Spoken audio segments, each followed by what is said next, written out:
विमर्श हुआ।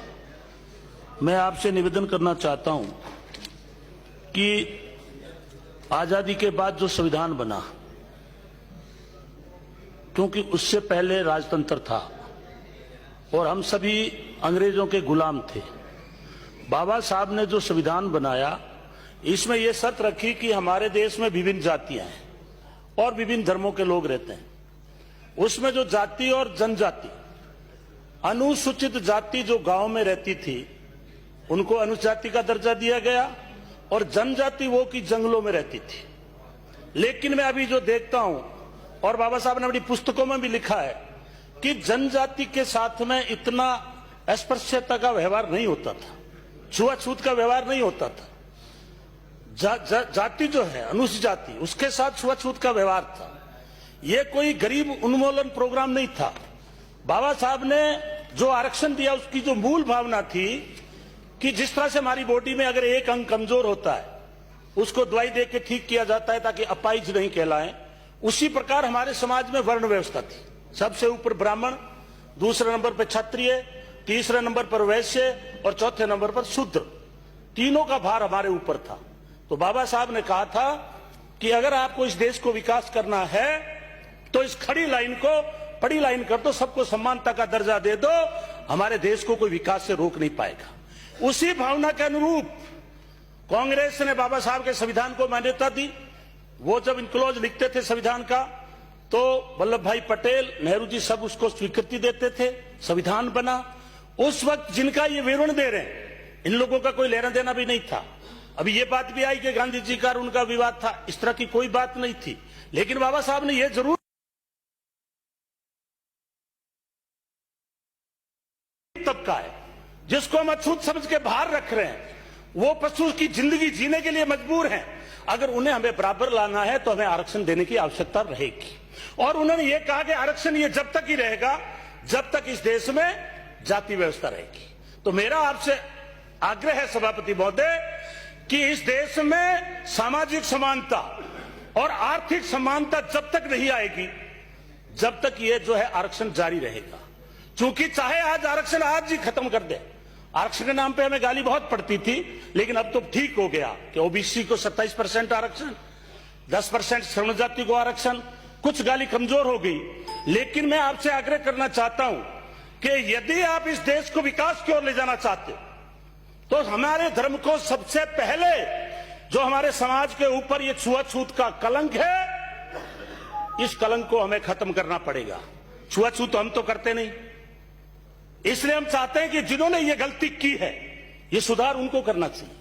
आज मैं देख रहा हूं एससी और एसटी के मुद्दे पर ज्यादातर एससी और एसटी के एमएलए बोल रहे हैं। मैं तो कहता हूं श्रमण जाति के नेताओं को बोलना चाहिए, ये बात गांव में जाके बोलनी चाहिए कि आज पूरे विश्व के अंदर एक बात की चर्चा है कि ये देश ऐसा है जो जातियों में बंटा हुआ है। ये आजादी से पहले मुगल आए, उनसे पहले तुगलक आए, उससे पहले गुलाम वंश आया, उससे पहले मीर कासिम आया। मुझे याद आता है अटल बिहारी जी का एक वीडियो देखा मैंने, वो गजनी के, उन्होंने कहा मैं गजनी देखना चाहता हूं। लोगों ने कहा गजनी देख के क्या करोगे? गजनी देखा एक छोटा सा गांव। तो अटल बिहारी जी ने कहा कि मैं गजनी इसलिए देखना चाहता हूं कि गजनी बदमाश साथ में 10-20 ऐसा सामाजिक तत्व लेकर 16 बार सोमनाथ के मंदिर को लूट गया। यहां ज्यादा संख्या नहीं थी उसके पास, इसलिए उसने कहा मैं गजनी देखना चाहता हूं। तो वो क्यों लूट गया? क्योंकि हमारा समाज जाति और वर्ण व्यवस्था में फंसा हुआ था, हमारा में एकता नहीं थी। इसलिए जो हमारे जैसे हम लोगों को हथियार की ट्रेनिंग नहीं थी। बंदूक कौन उठाएगा? क्षत्रिय उठाएगा। पूजा कौन करेगा? ब्राह्मण से करेंगे। वैश्य क्या करेंगे? व्यापार करेंगे। उस फूट का फायदा उठा करके और एक छोटा सा आदमी हमारे सोमनाथ मंदिर को लूट के और हमारी मूर्तियां तोड़ करके सोने और चांदी को खच्चर भर के अफगानिस्तान ले गया। ये मैं नहीं कह रहा हूं, ये अटल बिहारी वाजपेयी जी का वीडियो है। इसलिए हमें समझना चाहिए, चाहे महान पुरुष, चाहे बीजेपी में रहा हो, चाहे कांग्रेस में रहा हो, हम सबका सम्मान करते हैं। इसलिए मैं निवेदन करना चाहता हूं कि इस सामाजिक अस्पृश्यता का हम अपमान सहन करते हैं। हम कहीं भी जाते हैं, अगर हम ये कह दें हम हिंदू है, वो संतुष्ट नहीं होगा जब तक हम जाति नहीं बताएंगे। क्या प्यार बोलते तो ठीक हो, फिर कहेंगे जाति क्या है, तो फिर ये बात कहेंगे आपने इस जाति में कैसे जन्म हो गया। ये हमें बहुत पीड़ा है सभापति महोदय। और ये बात मैं कहता हूं, इस देश में नेता बहुत है, इस देश में नीति बहुत है, कमी है तो नीयत की है। अगर किसी आदमी की नीयत ठीक हो जाए शासन करने वालों की, तो ये कोई बात लंबी नहीं चल सकती।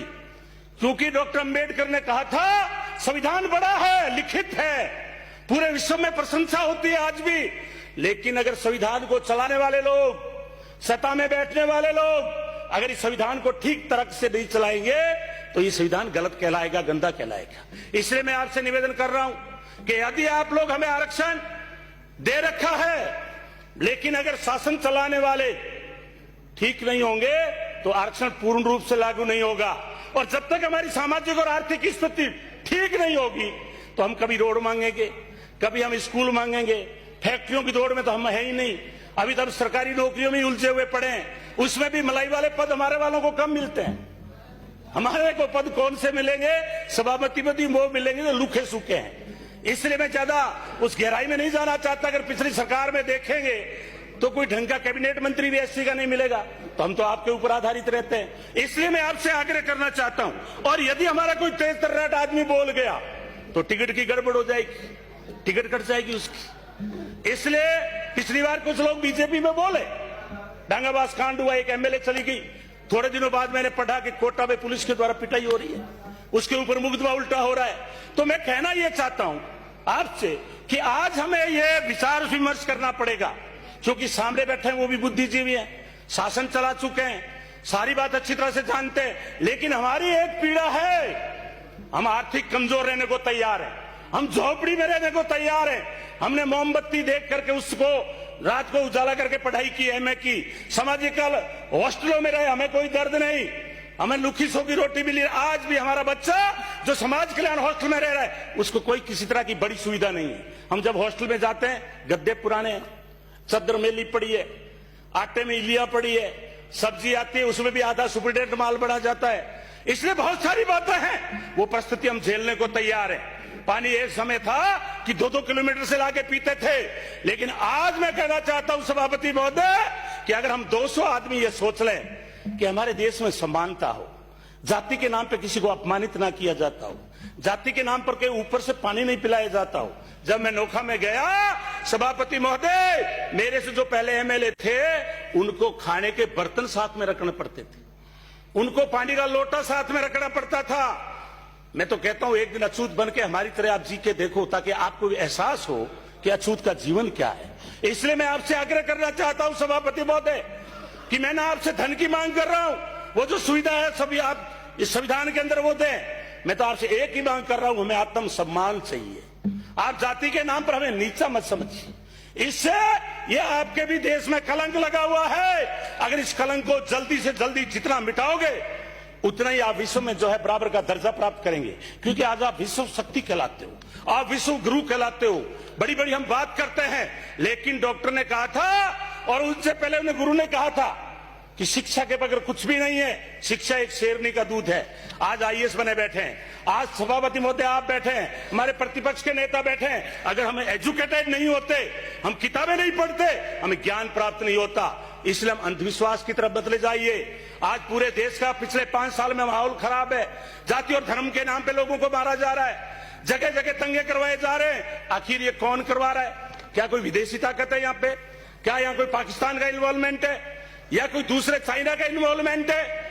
मैं इसलिए निवेदन करना चाहता हूं सभापति महोदय कि अगर हम देखते हैं वीडियो, एक गरीब दलित बच्चे को पीट के बुरी तरह से बांध के पीट के हत्या कर दी जाती है। एक अल्पसंख्यक के, चलो अल्पसंख्यक की आज बात नहीं करेंगे, एससी की बात, फिर भी किसी भी जाति और धर्म के नाम पर उसको अपमानित मत करो। आज यूपी के अंदर राम राज्य है, वहां आज गांव के गांव में दलितों को पीटा गया।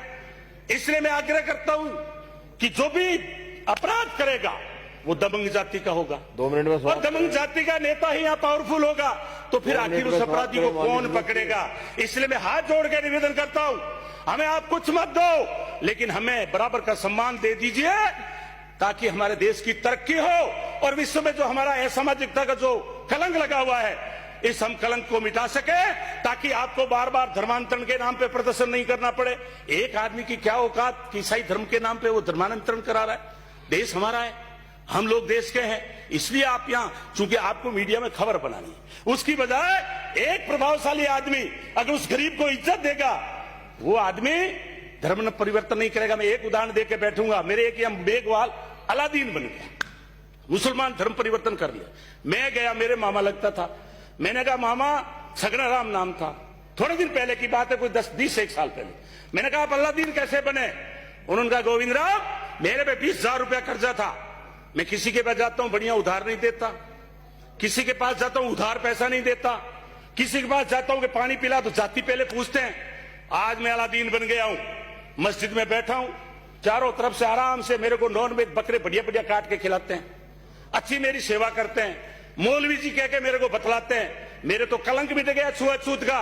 इसलिए मैं निवेदन करना चाहता हूं कि गरीब आदमी, गरीब जातियां, हम गरीबी से पीड़ित नहीं है, लेकिन आप जो अपमान करते हो, छुआछूत करते हो गांव में, हम उससे पीड़ित हैं। मैं ये नहीं कहता कि जो माननीय सदस्य बैठे आपकी भावना गलत है, लेकिन अभी तक आपका प्रचार का मुद्दा होना चाहिए गांव में कि मेरे सवर्ण जात के भाइयों, ये दलित हमारा भाई है, इसने कभी देश के प्रति विद्रोह नहीं किया, कभी भीखा रहा तो विद्रोह नहीं किया, हमारे घरों में ये काम करने वाले लोग, हमारी सफाई करने वाले लोग, और हम इसके साथ छुआछूत कर रहे हैं।